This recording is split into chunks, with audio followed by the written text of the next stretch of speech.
mayam khurumjari impact news ki manung hona ta ke thokson mayam taram noksari haukiba april gi konipan da manipur da akan banong nusit amana picnic chadong village chadong ising gi ipak da khoi gi hi tongna sanaba tourist manipur gi ningthau khong dagi masi manau ani yauna nupi laisabi masa ma yauna sing de lokhiba dagi hoji phawda thiba phangdaba loinana asigumba search operation asi yamna mai pana sangsil libra loinana ariba isingi tourist spot oriba mafam sing asi karamana lakhiba ba gamena masida karam mieng sangli bege haibidi matan khana nabagi tabang impact news ki studio the lensin no lebidi basi ahan bada oja Ashang Kashar ne social activist oja Kashar bu taram noksari loinana guessing my lensin bidi ba AC rising spokesperson JC against force construction of Mapithel Dam. Mapithel Dam gi sagalakpagi matangda madugi nampuda sagalakpagi matangda madugi JC gi spokesperson oiba rising taram noksari loina guessing tai election bidi boja Aribam Robindro sharma senior journalist editor Poknapham Delhi gabs taram noksari ahan bagi wafam si hariba ngasi gi search operation hoji phawda rescue sanction badana tana sumba tongan India re team na sanction liba mayam si hoji phawda si ba dead body sing phangba ngamdri tawbata pu masiom na lakjingai da ari Mapithel Dam si karamaina tawrkhibano karamaina lakhibano masium ba khusing oi ba mafam si karamaina lakhiba haibsi yam nainabam sangi government am sari initiative lausal libra haibsi nainabam sangi matang sida ahamada khoi spokesperson dai thamjaningi si sigi historic history have tare karamaina ngasi bokta hekta leiram bai sing ati turial leiram badagi sing chawkhalak bam Mapithel Dam construction madugi launch torok badagi leirei ba khoi keno se chronology si yam tiantang na ahamda thambiu okay Mapithel Dam gi si khoi poktringai gi thaina gi wari amani adu si 1962 da survey of map si haurak aduga 1993 14 January da agreement term of agreement si hawe aduga 1974 si da affected villagers singing mi singa government of Manipur si agreement yanabi agreement tawraga sumaina hawrebani adu mayam na so haibdu ni karigi damak agreement ani si yanaraga government of Manipur ga affected gi mi sing yanaraga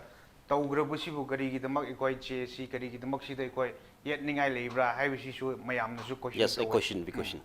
adubu karigi damak ikoi che si aduga as a social activist amawaina ikoina karigi damak si gi issue da changmara haiba kanda mi ani si na example da ega ojai bani kinina ibani na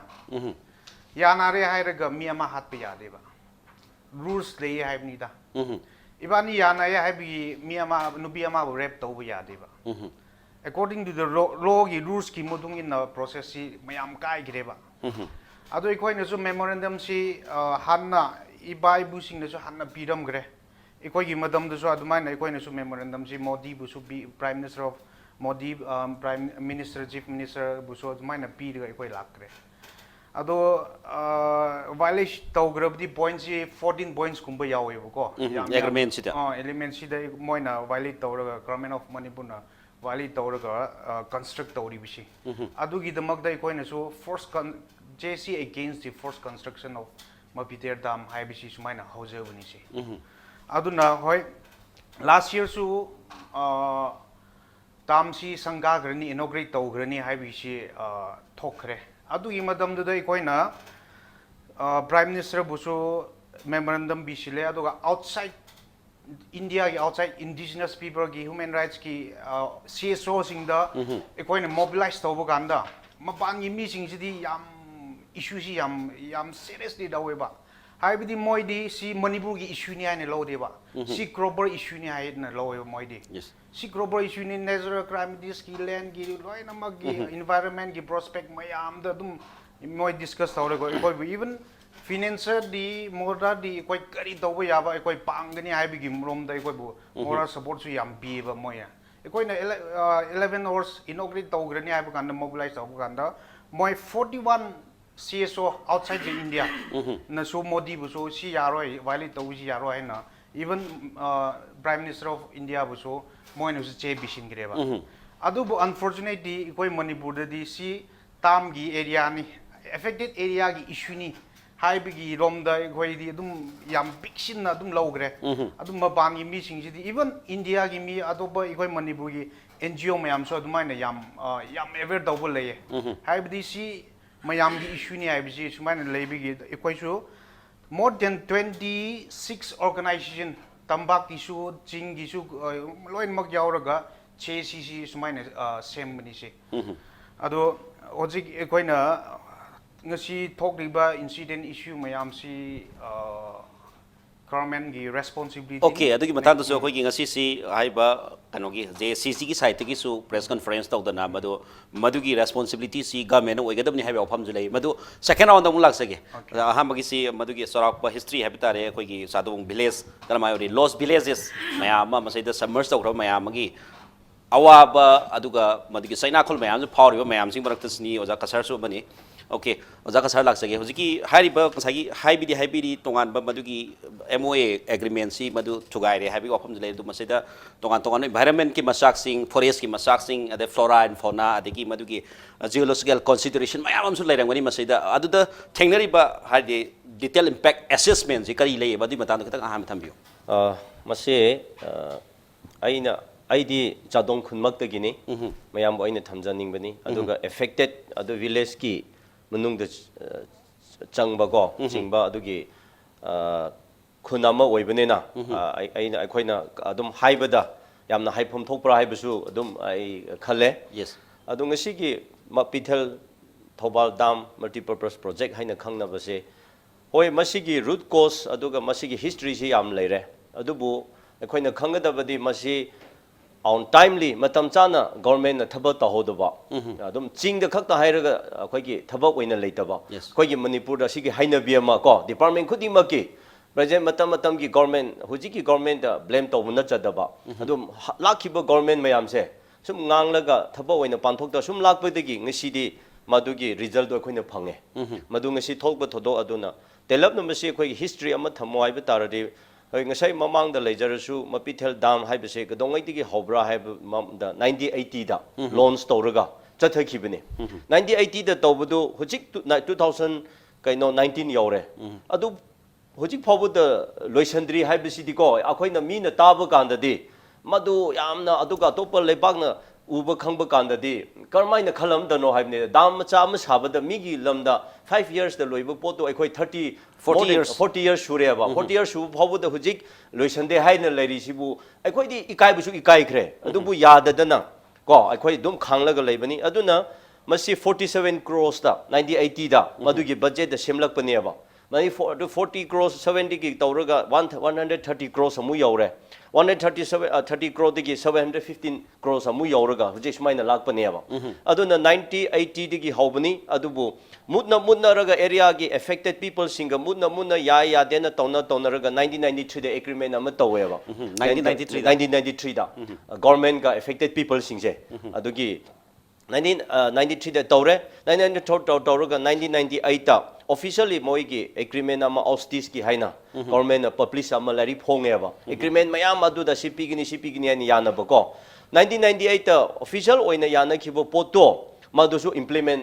ta hodre ba matam chana mingon da commitment pi ba du pigini haibu du pidre aduga affected sing the compensation pigini haibu du matam chana pidre 93 the agreement iraga 94 95 da compensation se loisan gani haibne ba adubu hujik phawba da loisan da mache da akhoi gi piece meal da piraga 7% da piba 5% da piba 10% piraga mi sing su mafam rang khang dare ba asidi gi ne ba irang issue mayam thokpase adu kana yi marano haibu di mayam na khange ba dudi government gi marana tro sumaina laraga na 1998 gi amuk cap che chauna leire tawraga hujik di dam se loisalak pa phifam khra urak pasida kanna munna badegi displaced committee haina amalay aduga MDVO haiba amalay rami mayam tawnara hona ba kanda 24/9/2011 the agreement ama tawkhiaba hujiki hariba displaced villages singa displaced villages ji kari oidoino hariba koina thena bata chadong ne ramrai ne chadong ga lamlai khuno ne lamlai motpung haiban men se asini ba village sok pase ko lamlai khulen di hana shift tawjakre adu tawdan leram se chadong ga lamlai khuno ne haba effective budi loina ne ko adu men displaced se asigi village ani sini haba adu matam da ko moi ga agreement ama mu tawnare akhoi gi 2011 da adusu agreement du da hana leiramba agreement asu yaugani aduga hujiksin anombo tawgani araga madusu thaba oina panthokpa ngamdre madu panthokpa ngamdarba gi tamakta aikhoina madudi yaroina kanna chansellaga ꯑꯩꯈꯣꯏꯒꯤ Chief Minister ꯑꯩꯈꯣꯏꯒꯤ Sri O Ibobina 2015 ꯗ ꯑꯣꯏꯔꯤꯉꯩꯗ ꯑꯩꯈꯣꯏꯒꯤ 1st July 2015 ꯗ ꯑꯗꯨꯒ 17 April 2015 गा हुजिकी हाइरिबो खुनसिगा महामसामक माना chair लौरगा अखोय agreement अममु तौनयबा agreement तौनबदुदा हुजिकी 2015 सिदा totally summers तौखरबनि इसिन थुमबसे 14 दिगी हौरबनेबा 15 सिदा पुरा फुल थुमलरबनेबा मसिदी याररोय रेस्क्यू टीम अमा पिरो बोट इशू तौरो हाइबे सिस्टम अमा सेमजेन मागी चेयर द फंब कांदा हुजि एग्रीमेंट दो अइंगोंद यावरी अदुना अदु एरदी चादोंग लमलाइगी मी सिंगी तम गवर्नमेंट ना बोट इशू तौरनी अदु तौरनी हाइरगा हुजि फाव थब पांथोक्तेबसे अदुमाइना अमु तौरे अदुने एग्रीमेंट ओइरे अदुदगी अखोयगी विलेज की तरफ तगी जेसी सेमे विलेज सेम अमम तौरगा अखोयना मेमोरेंडम पिसन खिबसे 31st 6 2015 दा सीएम दा मसामक दा अखोय पीरेबा मसी एरिया दा सि थोकनी असि तरगाले मी असियन थोकनी इसिंग से थुमलबनेना लिफले अदो अखोय पिसले अदुगी करिसु रिप्लाई पीदेबो एक्शन लोखतेबो को अमुका खरा लेरगा 2017 दा गवर्नमेंट अनोबो लाखरे 2017 दा अनोबो लाखबो कांदा 21st 3 2017 दा अखोयना सीएम दा न्यू सीएम सि दा कैनो अमुक अखोय पिसले अदुगी होय 22 August 2017 दसो मु मेमोरी अदुगी लोइना चे एंगोन द रिसिप्ट नंबर ग लोइना न लै अदुगा 22 10 2018 दसो पिसले अदुगा 29 8 2018 दसो पिसलेबा सि थोकनी हाइबसे आइदि मांग जाउना खंखरेबा अदुगी तम रेस्क्यू टीम थंबियो अदुगा बोट इशू तौबियो सिस्टम अमा सेमबियो हाइबसे अखोइना मैनेजमेंट डिसास्टर करी क्रिसे अदुगी एक्सटेंड तौबियो हाइबसे हुजि एंगोन द चे लोइना लेरेबा एमओयू ग लोइना न को से 1 2 3 4 लोइना से रिसीव नंबर लोइना चलेबा को चीफ मिनिस्टर की ऑफिस द 3000 बनेबा अदु करिसु रेस्पोंड तौदे थौ सादेबा अखोइनो अपॉइंटमेंट सिक क्या तौरसु पीदेबा मरद उन अतोपत को अदुना मसिदी हाई डिपार्टमेंट की नेग्लिजेंस गवर्नमेंट की नेग्लिजेंस तिगी मसिदी से थोपनेबा अदु ngसाइदी दाम दी artificial ओइबनेना 2015 the total summer stop ne na mafam area do view yam phajare automatically tourist ki destination amo oirakre aduna mi local ki mapang gi mayam di ising du senge mayam du lakpane na ising da changnu khun da laknu haina akoina thingba yam sinate adu thinglade akoi gi fraternity akoi gi brotherhood akoi gi unity love da mu kai gi dori bini adu mi mayam lakpu do akoi su welcome tore area su toraga madu gi livelihood gi tamak da moi होजिकी boat से सेमलगा तौजबने हबा अदु नंगरांग खक accident थोगलगा हेक्ता पाखपुकुमना खंबदुदि हकुमसु मी अनि सिखरे हबा last year सु सिखरे हबा अदु मतम द गवर्नमेंट करी तौरग लेबनो डिपार्टमेंट करी तौर लेबनो हाबिसिदी मयामना चैबा मतम यावरे हबा असिनि अखोय मणिपुर ngasi थोकपसे को अदु ngasi लाइबक यामना थीना थोखिबसे ngasi न खक्ता नते ममांगदा चही अनि हु ममांगदा अहु मरी मरिंगा थोखरे अदु ngasi फोबो द गवर्नमेंट अमादु करी हाबिसिरा एक्शन लोखतबा सिस्टम अमा सेमदबा पॉलिसी अमा सेमदबा थब पाइखतबसिदि अखोय मयाम की लाइबक थीबने बिसे आई थमज ओके याम नुंगाइते लाइबक थीब थौदोसे ngरang होखिब April 28 थोखिबसि ममांगदसु लाइक महिरोय कया अमस मसैदा इरोइबतगी इरोइबदा लाक्सनदना कोतना सिगिबसु यावरे समाय तोदना हंजन जन थोबने दुगा ओजा असांगदगिसु खंगजरे मदुदि हारिबा यामना 2015 दगी मेमोरेंडम agreement तौदना लागा सिगम टूरिस्ट डेस्टिनेशन अम ओइगनि हाइबस मयाम द लोइमक हाइ गवर्नमेंट नि पॉलिसी दसु टूरिज्म से यामना सौबा टूरिज्म सेक्टर से याम गवर्नमेंट गी आइ लाकदबा अदुम सेक्टर नि हाइबगी थाजबसु गवर्नमेंट अदुम मतम सुपगी लाउदन लाइ ओजा रोबिंद्रो लाक्सनिंग बसे हाइब पॉलिसी दु 2015 खक्तगी ममांग नति मतम मतम पालेब गवर्नमेंट अदुम मसिगी टूरिज्म पॉलिसी सी मखोगी ददुम यावर लाकनी टूरिज्म सी मपालंगी टूरिस्ट की अट्रैक्टिव ओइ पोट मयाम लेबनि मदु सोदन लाकनि हाइब वाफम फोंदोइ विथ मपानगी खक्ता नतना मपांगी टूरिस्ट खक्ता नतना मणिपुर मनुंग द लोकल टूरिस्ट सिंग यामना पाम याम डेस्टिनेशन अम ओइबनिना मदुगी वाफम द मदु हारि मफम संगेलु मतम मदुगी रेस्क्यू गी नत्रगा तोंगान तोंगान ब मागी करि हाइतारे कुदोंग तिनिंगाइ थोक्तनबगी मसा सिंग अदु थंबियु हाइबगी महान याम ngन पॉलिसी सेमबियु हाइबगी वाफम थंगरे हाइबगी वाफम दि फोंदो पिरि गेस नि मना मतंग सिद गवर्नमेंट की पॉलिसी सी नकल मद होरगा नकल मद येंब हेक्टे थबक सी एक्सीडेंट थोका द लोकलपगी खोंथांग सी करी हाइनिंग सोय मतंग द गवर्नमेंट सी अदुम होंगो होंगा लापनी मतम चेंजिंग लेबनी हानदगी अदुम थांगन सरबा पॉलिसी सी करा वाइद सोइरिबन हाइबा फमने करी हाइबिनिंग सोयदा कोगी मी सिबयाबा कुदोंग थिबा थोपयाबा कनो से कोगी हुजिकी चादोंग एरिया कोगी थवाल मल्टीपर्पज प्रोजेक्ट की कोगी मपिथेल दाम की एरिया सिदा नतबदा लैरिसी कोई लकोई पासु तो अमांग द लकोई पात अधिक मतंग तुम निंग जरा लकोई पात ममा मसा यावना मिमरी लुक्रबनी 2007 दा सही तरह की ममान लोकताक पातसु ही सर्विस दुम लैबनी अदा मबांग दा 2007 दा mari sire lokoi pata madugi matung du dagi kanosi chadong gi area si muk lai bani ada preventive measures se adai dagi sum lauraga la amagadi ngarang nan thoiba noi taba thokdok adagi mamang da su koi oja sana takpi da legi daba yawi khole hebdu thom daba yabani ada akoi gi mis government ki mai kai de su kya kanna jeng sang da baga ade akoi gi praja haigadra tourist haigadra adagi boat service to ribasing haigadra moi gi negligence moi gi su lei tab din natti kanu ge akoi gi khara aware oi mi sing gi marak tadi masana life jacket si lei ga thabja ba yawi aduga sumaina khoi gi hi tongu ge khologe haragdi masana dum pur ga chasaraga adum lilaga tongja ba adum yawi yamna su tang bada taw male le singam chani chawung khakta ga bibu male adu moina taw da su akhoi isana section jaraga aina chatpo matam da ai leilaga chacharaga matung da su dum sinera ba amuk sinera ya lo su nate ko matung da su dum tawba ya ba ai gi safety oina ba tawai wakal simba so ko su yaudre adi board service taw riba singduna su sida nang ji hi tonga koi gi hai tar ga di nang tangai phadna life jacket silit ka dawni hai bi kan wasu leitre ada sumba section thorang lokot da basina live thiba thodok si thokpani project report tadi sumaina mi sini ka yaw pote mo gi lau pari lising kunthra humdoi hen bada ithai lokong kong chaw pini adi no muda thakna bi sing koi melon gallon tara pini power megawatt 7.5 puthukani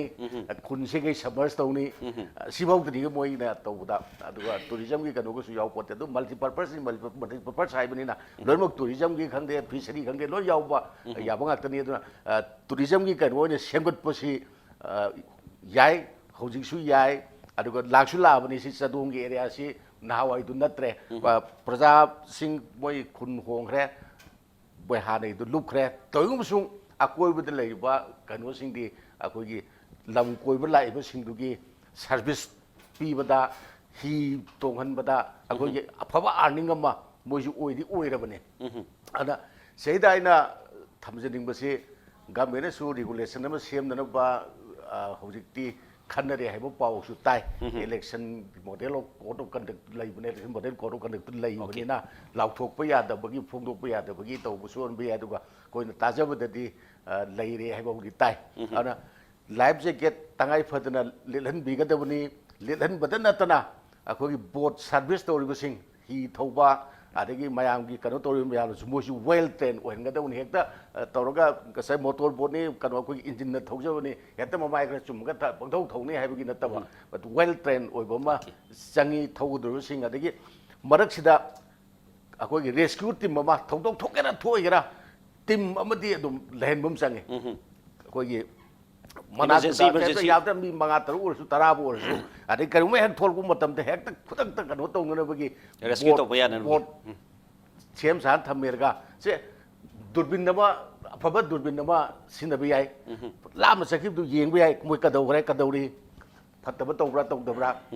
ipak tu da tawga phataba bat toroi hen ngai silai pote adi kari khudong thiba thoe kai thok tore krai chakre haibna singba su yeng ba khotba su darka oi aduga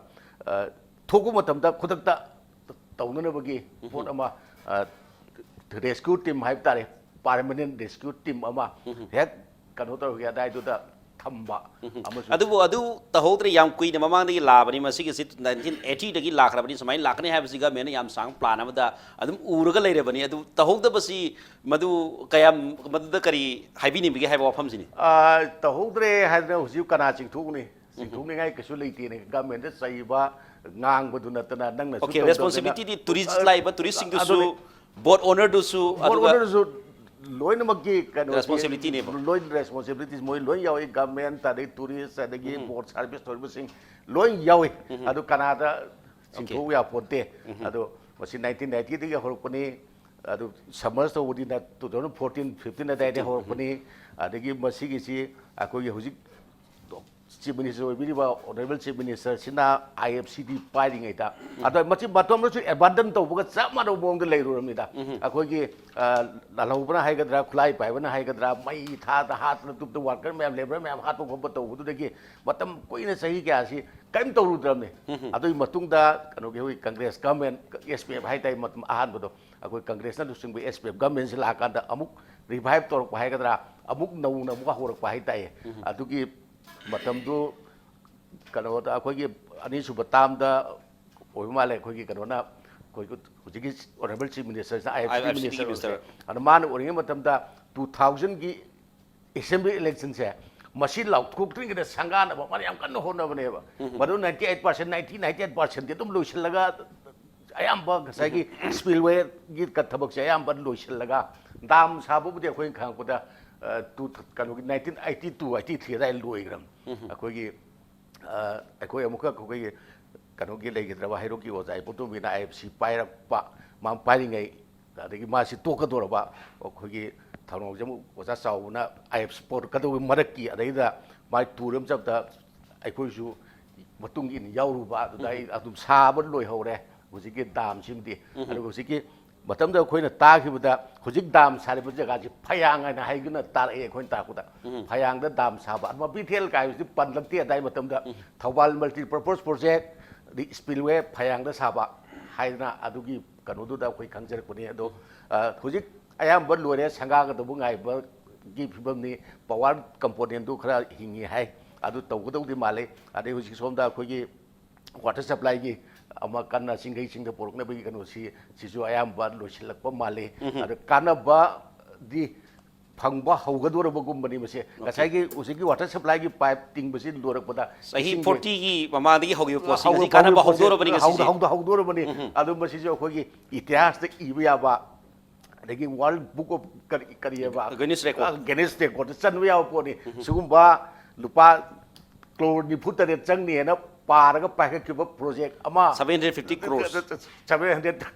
around 1000 crores sange sahi de nipu de sange basi hoji world book Guinness record da yaw yaro poni okay sisu multi purpose project ni tourism gi scope adu agriculture scope mayam yauri masida catchment area 620 square kilometer reservoir capacity 124.58 million cubic meter ni masida yauri se ising pigani leithei lokhong pigani aduga capacity akogi planning commission hairi 7.5 megawatts mai pigani haibe ofam de masina tongana thokragana akogi leita ba haitare sadung village affected area haitare aduga ada sohali ba missing adu ngasi victim oiriba hairi butu sport sita yamna ningamdana khoi legi trabasing thawai gi mayam sing sideida mung changgel kanda maroina akogi JSC site gi akoina hangdeni sagi siguma thodok si responsibility si government gi ni hai wafam si ni adu sidai yam kanna target tori si karam wafam dano badi uptam kitang thambiram. Okay. Both she incident talk riba nahangi talk riba incident is very unfortunate. Because CHC so village chief association mayam yauraga ngarang digi ne koi su yauraga volunteers kun digi debut tauraga your family singi awab de koi bumin nagni ana hojik pau so koi rotation oina mayam adum se de yausil laga adum leidi ado see government nahan digi construction di almost 99% done ni se inaugurate tawba yagrabani adu gari gi damak inaugurate tawraga bylaw singsi mayam board ki or restricted board natradi si hybrid mayam moy tourism gira mama loin mak chathaba yare adu bu gari gi damak the JC na affected area villagers mayam na gari gi damak cooperation bi the bra haibsi si jo mayam amtang khangmin na ba si darga oi bra kale adi bata haibdi 1974 the sorry 1990 the payment si second installment on a big naiva ado second installment IBC 9 more than 9 years hengreba ado koi the hegru moyom maibugumna kitang busy laga dum toeba adu so loin mak piba na de pigrabji land gi matter the okay 90% done pig raiba yae aduga rehabilitation and resettlement gi 60% gumba pigre mayam bending de idea aduga village ki amenities IBC water supply IBR gumba school gumba kaimsu amsu tawdri basi community hall gumba church gumba si amasu tawdri standing properties the IDs standing properties da so hoji ki church hall gumba ama su tawdri ko aduga flora hoji ki forest ki trees gumba bamboo gumba ko forest product hai tare products gumba mayam si leidi aduga even Gatsman area gumba gi CC gumba si mayam si ayam si pending leidi ba ki land gi khak dini ba land ga rehabilitation maroina right to fair compensation and transparency in land acquisition rehabilitation and resettlement 2013 se totally thugai raga hoji bauda leidi haibe waham duni hoji bau su 60% di done 40% is remaining haibini ba ko si aduga sikang na dabida Gatsman area gi su pailo da RR da loin mag iribni ba sigum su daudri ba aduga economic package kumba okay aduga mogi opportunity job kumba su lei ba RR da loin mag yauribni ba se opportunity job so DBC mayam pham ra lakre adu hojik pa su ama su hap tri ba se sigumba aduna ekoi JC nadi hoi talk su honorable CM da su ekoi anirak magi cham bangro manung da cham bada ekoi phamin nagre positively 90% gumbadi yana bi mong da lakrabni 10% gumbasi kra dum kra leira lake kitang controversial kra oiba adubo hoi yam thuna tawbi grani kaugni are moine su kaubi dre yes ekoi Manipur da su thabak achinba ke yam irang ji major irang ju yam su thok rakni na ko adu bo ena haizen ningbadi ngasi gi si hoji gi paliba government kha pusu tainab nate haibdi chief minister si 7 chief minister yaugre ba si da okay adu matang thamjani si de hoji gi hari ba thokdok incident hai tare ga san daibok tiba thokdok si ga ari ba compensation natrag madugi fair compensation adu resettlement madu mayam duga karamaina mari leina puno haiba si wafam sini da jagi life jacket natrag boats natrag madu da tourist ki mayam lai si ga adu incident si ga karamai mari leina pun madu government gi krai tare madu section logda ba dai ni kana GST gi haibi wafam se kadai bauta limited oibno haibdi hoji ki boat singji di ekoi nangasi village authority ga JC na meeting pham na ga duri singsi ekoi welcome taude lakpi gno sini haibdi unless government versus JC village authority affected villagers singsi understanding ama burok tringai di duri singsu lakpi gno haibni ani shubida ekoi boat thori bisingsi moisi tourism gi prospect semban na teba livelihood ki demak ni ba daily wages side amarom ni na side ama jingdon amarom ni na ama low uri ni ba moi chak cha ningai moi angang gi school thak ningai gi demak da adu gi demak semja ba ni se adu bo duri singji na lagdaga on request ta kra ekoi kra si baw di yaw ningai kra chat pi wai gi request taw si da ngam da bi adum kra taw bi bo wa ni ba se adu ngarang gi do unfortunately daibak thie hai ru laibak phaba amane di Monday Tuesday gumba already villagers mayam plus tourist mayam so mayam kutong thiningai oigni ba Sunday oigbe gi boat so amani khak da dum tourist singi request adum chatbo ani ba si aduna si amarom di laibak su phabni ana khale si aduna e na haining di hoji gi si government gi responsibility na haibdi nahan dagi si settle dograba yai ba haibdi yum ama saradi yum do inaugurate tawraga gari tawgera madi masa matum madugi darka leba sing do fencing do bigani madi barum latin toilet loi ma hapaga thamga do bofam do thambi dre habne ba loi mak adu dawbi redi adum example the life jacket or hoji gi restricted tawgraba boat gumba condition loi mak yang tawgrani ba adu support tawgni adu bo hojik si ngarang so honorable CM ne so hai bi gre si restricted unauthorized sport gumsi sijin na ba yaro hai bisi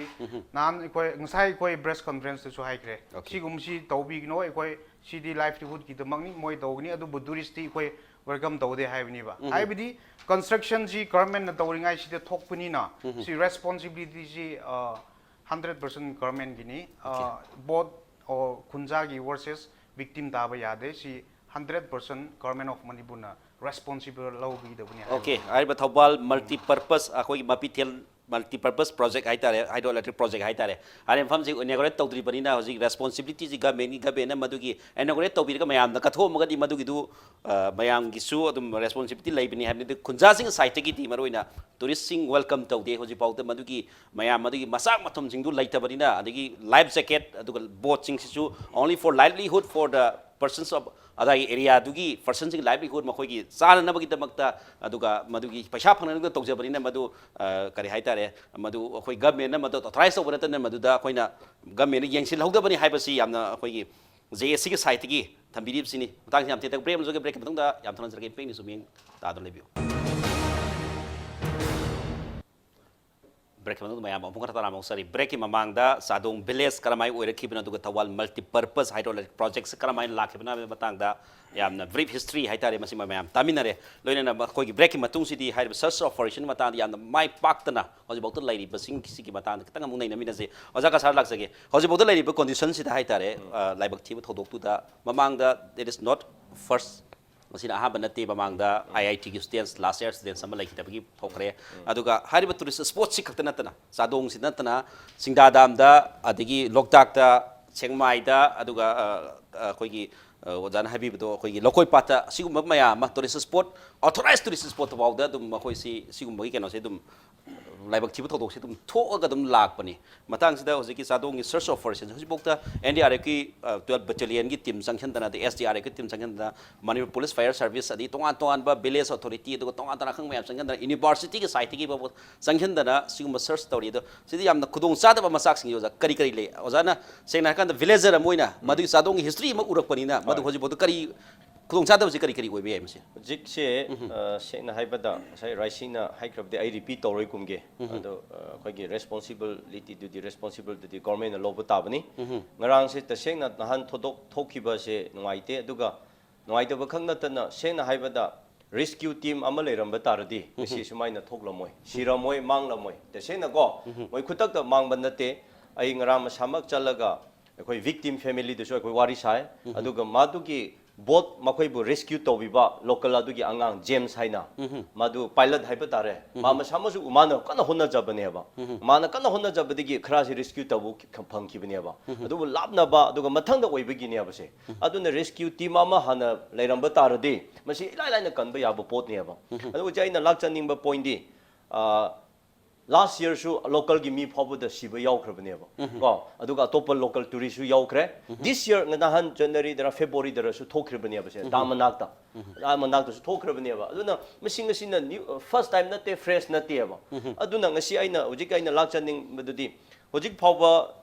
ahumang mi ahumang ki du kana thiri phangdri area gi cooperation mayam affected adu the leriba youth sing women sing mayam su madu the console comfort obi the ngai dana nupi sing su ising chang der su mapan da loina leiraga madu the support or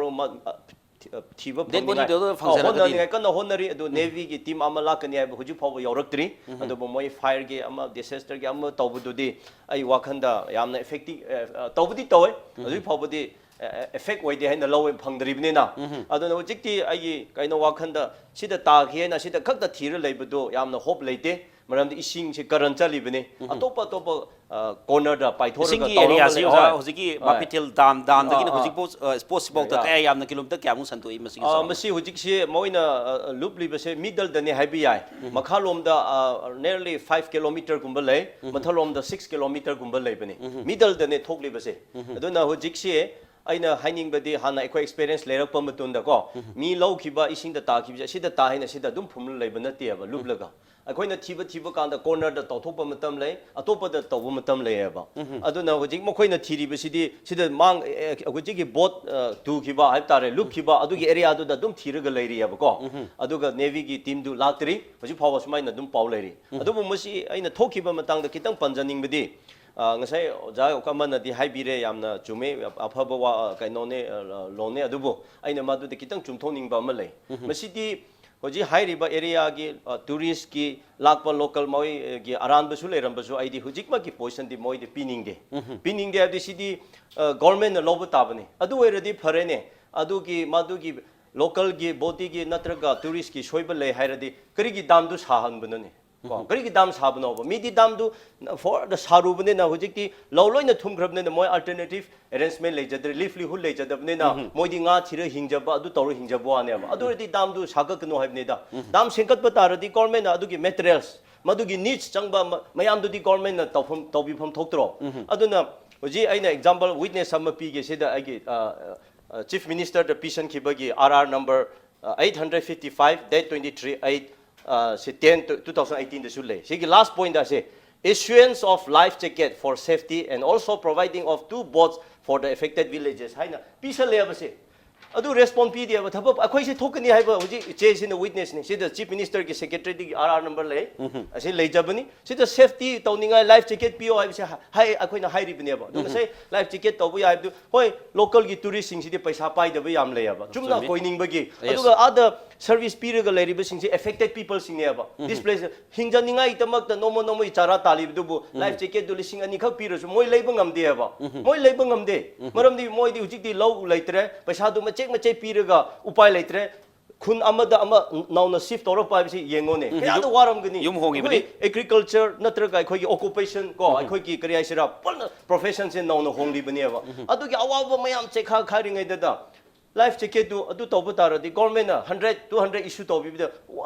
kari lu ba lagi ba adu na si responsible si government na lo ba ta bane ma se id area gi mi da blame toning de adu na 1 2 da nga se raisina hai bi do I repeat to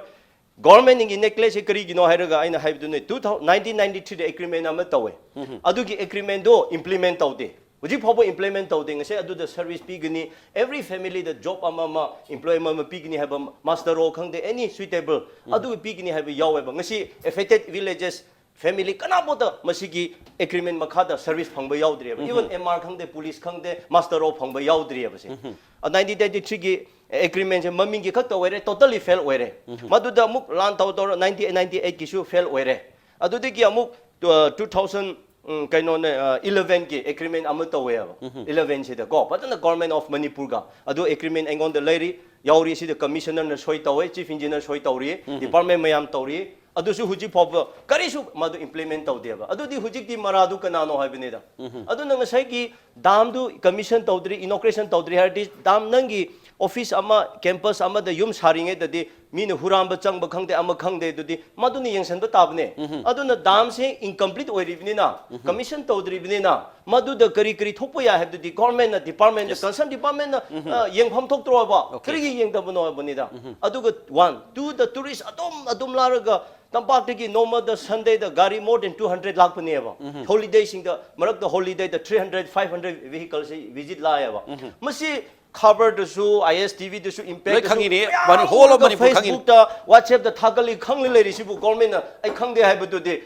karamba government no ne karamba government no ba city yaro ba city yaro karamba government no city yaro adun hojik ti moina tawgara tawbungam da tar de akhoi government na depend tawroi akhoi private company dra NGO da tied up tawruga akhoi de akhoi gi akhoi license piba anthora targa leite matam cha namam cha dar di police khang de government department bo area na tangthokpa matam lakani hojik ti akhoi company dra any NGO dara tied up tawraga akhoi both phajaba thanglaga akhoi rescue team thamra private da tawraga akhoi run mayam gi damak ta mayam na pira na bidum da du gi tawbugi di sadong village authority da du di ngamjai adu government em lebeni na government du gi hana yana ki mayam du khara he ma koina implement tor kadra hai ngai raga lebeni hai wafam du ni mathang da oza Robindro laksaning ma hoji gi hai wafam si mayam thambi gre tongan tongan mod opinion phongdo pi re adu kitang changkhal laga rescue operation matang ji ni kitang akhoi kitang matang focus tawning ise hoji 100 to 150 feet lu ising gi mai ni haire masi hoji ising lin season ni hoji si lai se aduga masai sida live post da government gi rescue operation changkhale ba kamon oxygen tank si makoina depth 50 feet kata gi rescue oxygen tank si nei haibe oham lere government gi su sigum basi adum negligence natabada tawbangam da masak sing si he thok bazala sigum bagi se emergency lakon da mama da nonglai nuski matang lakre mioi hum lai hidre aduga masigi season kalen tha mamang hai tare saji bugi loisalak pase adum sigum sidum tawgan bani adu sigum bagi rescue operation da yamna ka hena mai pak tabi maram si da kari kari oi be ai masai da government initiative si kari kai tawbe ai madi matang kitang thambir moja kadoge laibak phaba haigadra hojik basida koigi search operations da yauriba 12 national disaster response force thogdok sigi da mak lak pon te mo sigi dagi se banga tarani mamang dagi akogi national calamities thok adi kamai tawni haibagi kanoista mafam sin da chatlaga awareness campaign pangthokpagi moi team mong lak pon ma specialized team no oitri ba ata natte madugi training pi na ba lak pa team du ni hujik sida tawri se aduga sigi da mak di hujik lakani forkani na haina bulai Arunachal Pradesh tagi lakadu se hujik sid kanu Arunachal Pradesh headquarters lai budi oi bani ana lakani haina ri adagi kanogi irupa afaba lakani hari laktri adagi equipment si moida scenery ba kogi sonar haibra kogi imaging camera si effective oide leite ama sine do university na polo university polo pone habani adu effective oiba camera leragadi depth to yam wang jaraga su camera do thada ga picture do ga krai da leige haibagi pot ba sora kom di khangba ngam ga tawne khangju khangom thok technology da yam sothari adagi main power leitri aduna ngasai sigi matang sidadi government ta state oigara center oigara anisda khara kanba kanna akan bu wafum khara thamjani hai tai kanna haijani hai tai khara yam matik sadre thokla mina thokane jo ana khangre bani bayam su takwi duni sigi no de gari chani sahum thojil lai mi mayam laksali adagi khoi lakwi du hami lai adagi kano tu lairi ba hi singdu mayam tong da manati magi lai bi hut kida ba chingam de sa de pa lau bu ko to jabani mayam tong gen tong sin bi bani haibagi pot neba lai se hajari ba ado mayam tong sin bi bo sa mo wi so sum ba khudung thi ba thok tana bagi well precaution do di tahodre ba government or so amano so tahodre ba ado hadaki sina parawr ga tawum sange tawum thoe ai ni government to bigara adagi khogi village authority na NGO singa natraga company singa taidam tawraga to bigara matung da di sum ba si thokthana ba tawum sangi aduga aikhogi sidasu state disaster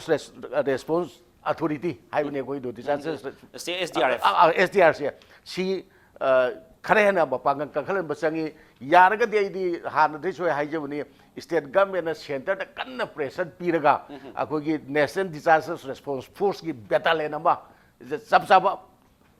full battalion ama manipur da lahen biu haina taksal hanjani masi da koi loktak pasu leri jam thongai oi poni si tawrei nong si mi si dei chingning gai mayam tawri aduna aikhoi da kadobi arunachal pradesh tham guwahati ga arunachal pradesh kyam lapna na guwahati dam thamjal arunachal pradesh sam thamjal ani sna notice puri ne ad khara jo haidoga khara thokan ba kanu sida thambidi ba okay national calamities thokan ba nagaland da leiri manipur gi tongan fam sing gi district mayam leiri ni masida thok mapam sida thamam thoi hai ba thamam thambide lai ba india re team si so specialization team na te masida diving training lakpani tongan mamang nonglai nusiki matang da laga awareness pin na lakpa duni edo masida thajali basi madu responsibility ba pung phade hai ba pham di phongdok piri edo masida navy team so lakani hai ba wari wafam di leiri edo cm site ki so hai tare compensation pigani hai ba pham di phongdok pa leiri edo bu compensation pi badana mi bi life to madu fulfill ora bra ba wang sidi yam a big question ni masi mamang yam thokhrabani na ozara rising the laksani musi hojiki mamang the compensation gi matang right to fair compensation and transparency in land acquisition rebate si mayam si kitang na thairaga haitare kogi haiba area siki min uba aduga fill tawba karibidamukta rescue operation si yam na hoji pawdi yam khumang jakhna ngam da ban hoji nong yagan chudan nungsi yagan sidan tawba ma oidri bo hoji si keno si akoi weather se adu masida kaya yam sanghen bangam dri se kara bu khudong thingai madugi technology based torokpa natraga thai ni horokpa pari puri parampara dagi lerakpa keno si liklam sing haitar madi badan kitang history which aduga hojiki thoiba khumang jakhsan da base maroina rescue operation changem ba yam kana tawba ngam da se singteng tambiram moja okay Mapithel dam project sida mi sigrabji ngasi ahum si yauraga 14 sugreba 13 sugrabni basi aduna hoi ngasai sui koi chatle mafam da spot da chatle aduga moi affected villagers singi mayam busu angre do si effect kramana tawribra as moi isidi shooting lakpani ga haye moi na ko haibdi just acting tawraga dum shooting dum tawjabni haye adubu ꯑꯩꯈꯣꯏꯅ ꯊꯥꯖꯕꯗꯤ ꯅꯦꯚꯤꯁꯤ ꯑꯗꯨꯝ ꯂꯥꯛꯈ꯭ꯔꯗꯤ ꯍꯌꯦꯡꯁꯤꯗꯤ ꯑꯗꯨꯝ ꯄꯨꯊꯣꯛꯄ ꯗꯦꯗ ꯕꯣꯗꯤꯁꯤ ꯐꯪꯕ ꯉꯝꯒꯦꯔꯥ ꯍꯥꯏꯕꯒꯤ ꯊꯥꯖꯕꯗꯤ ꯂꯩꯌꯦ ꯑꯗꯨꯒ plus ꯃꯅꯨꯡꯗ ꯂꯩꯗꯕꯤꯗ ꯑꯗꯨꯝ ꯇꯧꯊꯣꯛꯄ ꯂꯩꯔꯗꯤ ꯑꯗꯨꯒꯤꯗꯨꯗꯤ ꯂꯣꯀꯦꯜꯒꯤ ꯃꯣꯏꯅꯗꯤ ꯀꯟꯇꯦꯛꯆꯨꯑꯦꯂꯥꯏꯖ ꯇꯧꯕ ꯉꯝꯃꯦꯕ ꯑꯦꯔꯤꯌꯥꯁꯤꯅ ꯀꯔꯤ ꯀꯥꯏ ꯍꯥꯏꯕꯁꯤꯀꯣ ꯑꯗꯨꯅ ꯑꯦꯔꯤꯌꯥꯒꯤ ꯁꯤꯒꯤ ꯑꯦꯐꯦꯛꯇꯦꯗ ꯚꯤꯂꯦꯖꯔꯁꯤꯡꯁꯤꯁꯨ ꯕꯣꯠ 5-6ꯁꯤ ꯑꯦꯔꯤꯌꯥ ꯋꯥꯏꯁꯇ ꯑꯗꯨꯝꯊꯤꯗꯒ ꯑꯗꯨꯝ ꯂꯩꯔꯤꯕꯅꯦꯕ ꯁꯤꯀꯣ ꯑꯗꯨꯅ ꯁꯨꯃꯥꯏꯅ ꯂꯩꯔꯤꯌꯦ ꯑꯗꯨ ꯑꯩꯅ ꯁꯤꯒꯤ ꯔꯤꯃꯤꯗꯤꯁꯤ ꯁꯤ ꯇꯦꯝꯄꯣꯔꯔꯤꯒꯤ ꯍꯧꯖꯤꯛꯇꯤ ꯑꯩꯈꯣꯏ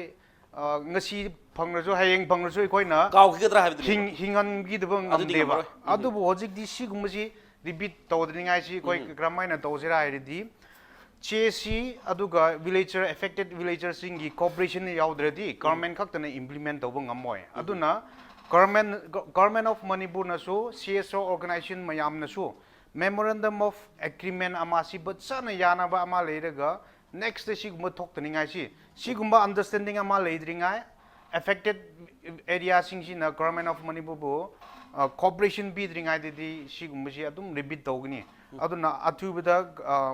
government nasu si initiative lobirga MOAC atubda loisiladi mayam nasu cooperation si the PB daga loisiningai si MOA is the Yorsi asmana tourist sport mo wera kani aduna masak tarkale masak sing oja asangna habi budon maina life jacket MOA the loi mak yogre tourism gi prospect gisu livelihood gisu everything MOA to the expert sing tanarga koi discuss tawgrabni wasi ko everything adu the major gi mayam yograbni MOAC dawramdi handaki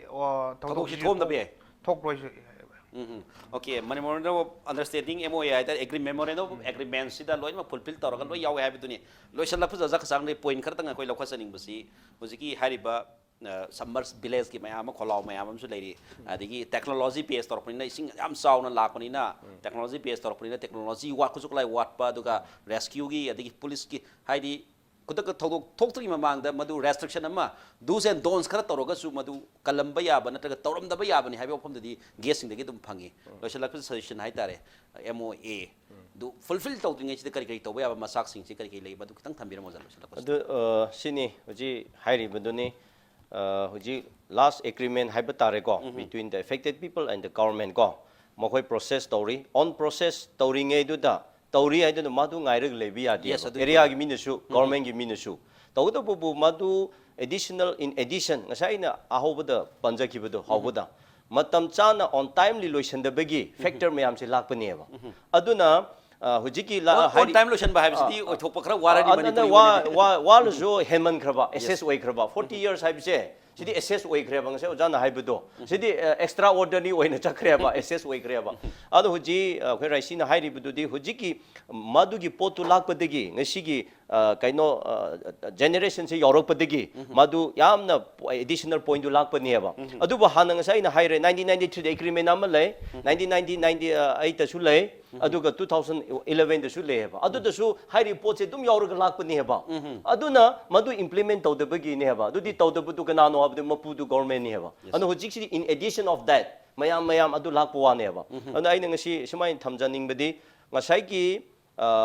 MOU ama natraga agreement ama process story bani process story ngai du da ngasai ki dam city left bani aba construction is going on and department su yengsali adu da mi thamli aba adu di madu ki area zone oi bane na government na madu yengsan phom tho eba on process to the kari kari to phom tho pra samal khaba thoi adu ne adu tawdaradi adu ga aina point ama thamjaning madi ngasi mi ahum kaino laikhi da base aina idea ma thamning de sine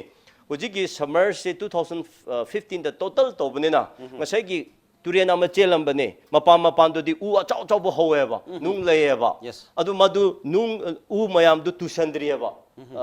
kaino tawdri eba adum ga huji ising se kala kan u achau chau bo uri eba aduna hairiba mi mangki base sum chalaga u kumba da chap salaga leiru su kana na kham natra u se smai yam leibane ba wa su horam bane ba adu di wa di smai leibane do adu kumba da chasalam ba tarik mai tawba aduna hojik sidi khulai wat bagi ai problem ama su we ngarandu aina haibane mi smai changdana thibo de ai camera mawai mapan da di ising da chala camera kapa ya ba le ba adu monitor ma thamlaga mapan de gi ko